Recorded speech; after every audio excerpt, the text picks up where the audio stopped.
बिस्मिल्लाहिर्रहमानिर्रहीम अस्सलामु अलैकुम। I am Abdul mannan, knowledge power में वेलकम। दोस्तों, उम्मीद करता हूँ आप सब खैरियत से होंगे। हमारा आज का टॉपिक है ब्यूटीफुल टिप्स। जी हाँ, आज की वीडियो उन तमाम दोस्तों के लिए है जो ये चाहते हैं कि मेरी औलाद बेऐब पैदा हो, यानी किसी भी किस्म का उनमें नुक्स ना हो। और इसी तरह जो दोस्त ये चाहते हैं कि मेरी औलाद अक्लमंद पैदा हो या मेरी औलाद हसीनो जमील पैदा हो, खूबसूरत पैदा हो, तो आज की वीडियो बहुत ही इंटरेस्टिंग है। अगर आप ये तमाम चीज़ें जानना चाहते हैं तो इस वीडियो को आखिर तक लाजमी देखें। तो आइए दोस्तों, टाइम को ज़ाया किए बगैर अपने आज के टॉपिक की तरफ बढ़ते हैं कि कैसे हम ब्यूटीफुल बेबी बॉय या ब्यूटीफुल बेबी गर्ल के माँ बाप बन सकते हैं। तो सबसे पहले हम बात करेंगे कि हमारी औलाद बेऐब कैसे पैदा हो, उनमें किसी भी किस्म का नुक्स ना हो। तो आपने सबसे पहले क्या करना है, ये एक सुन्नत मुबारक है, दस्तरखां पर खाना खाना। आप में से बहुत सारे हजरात दस्तरखां को यूज़ करते होंगे, तो जो लोग दस्तरखां को यूज़ नहीं करते, आपने सबसे पहले एक दस्तरखां जो है वो परचेज़ करना है। दस्तरखां लेने के बाद, क्योंकि आपने जब भी दस्तरखान लेना है आपने सुन्नत मुबारक की नीयत से लेना है, आपको बहुत ज़्यादा सवाब मिलने वाला है।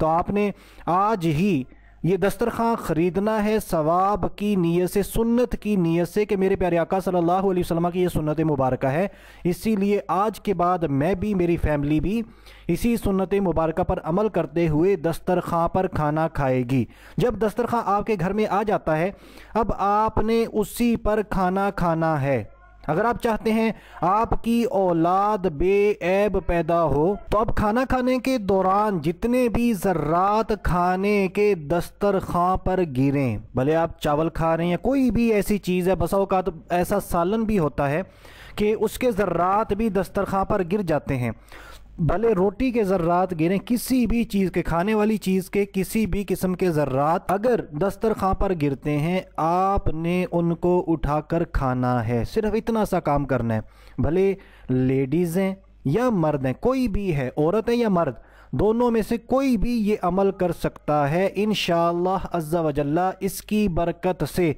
हमारी औलाद बेऐब पैदा होगी। अब हम अपने आज के दूसरे टोटकों की तरफ बढ़ें। आपको यहाँ पर बताता चलूँ, आपने दस्तरखां को बिल्कुल साफ़ सुथरा रखना है, और अगर खाने के ज़र्रात दस्तरखां से नीचे गिर जाते हैं तो आपने अच्छे तरीके से साफ़ करके फिर ही उनको खाना है। तो आज का जो हमारा दूसरा टोटका है, यकीन मानिए ये बहुत ही आजमूदा है, बहुत ही आसान है, आप इसको बिल्कुल आसानी के साथ अपने घर में कर सकते हैं। हामिला औरत, ठीक है, हमल ठहर गया, अब हामिला औरत को चाहिए बाकसरत खरबूजा खाए। खरबूजा, क्योंकि आजकल इसका मौसम भी चल रहा है, ये भी आप जहन में रख लें। मौसमी फल आप ज़्यादा यूज़ किया करें, जिसका मौसम चला जाए उस फल को यूज़ करने से बचें। अब हामिला अगर बाकसरत खरबूजा खाए तो औलाद हसीनो जमील और सेहतमंद पैदा होगी। ये बहुत सारे दोस्तों को ये शिकायत होती है कि हमारी औलाद सेहतमंद पैदा नहीं होती या खूबसूरत नहीं होती, तो हामिला औरत को चाहिए कि इन दिनों में बाकसरत खरबूजे का इस्तेमाल करे। इंशाअल्लाह अज़्ज़ा वजल्ला अल्लाह तबारक व तआला के फ़ज़्ल व करम से आपकी औलाद हसीनो जमील और सेहतमंद पैदा होगी। इसी तरह अगर हामिला औरत लोबिया, ये एक मशहूर सब्ज़ी है जो कि अक्सर घरों में खाई जाती है, आप अगर पेशावर वाली साइड पर चले जाएं, इस तरफ काफ़ी इसका इस्तेमाल किया जाता है। तो अगर हामिला औरत इस लोबिया सब्ज़ी को कसरत से खाए, इन दिनों में कसरत से इसका इस्तेमाल करे, तो औलाद अक्लमंद पैदा होगी।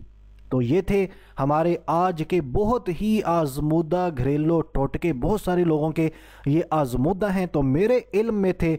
तो जाहिर सी बात है, नॉलेज पावर की ये कोशिश होती है कि इस तरह की जितनी भी ऑथेंटिक इन्फॉर्मेशन है वो आप तक पहुंचाता रहे और आपका ट्रस्ट हम पर इसी तरह बना रहे। तो दोस्तों उम्मीद करता हूं मेरी आज की छोटी सी वीडियो आपको बहुत पसंद आई होगी। मज़ीद इसी तरह अच्छी अच्छी वीडियोस के लिए मेरे चैनल नॉलेज पावर को सब्सक्राइब ज़रूर कर लें, लाइक करें, शेयर करें। अभी तक के लिए इतना ही। अगली वीडियो तक के लिए इजाज़त चाहता हूं। अपना ख्याल रखिएगा। अल्लाह हाफिज़।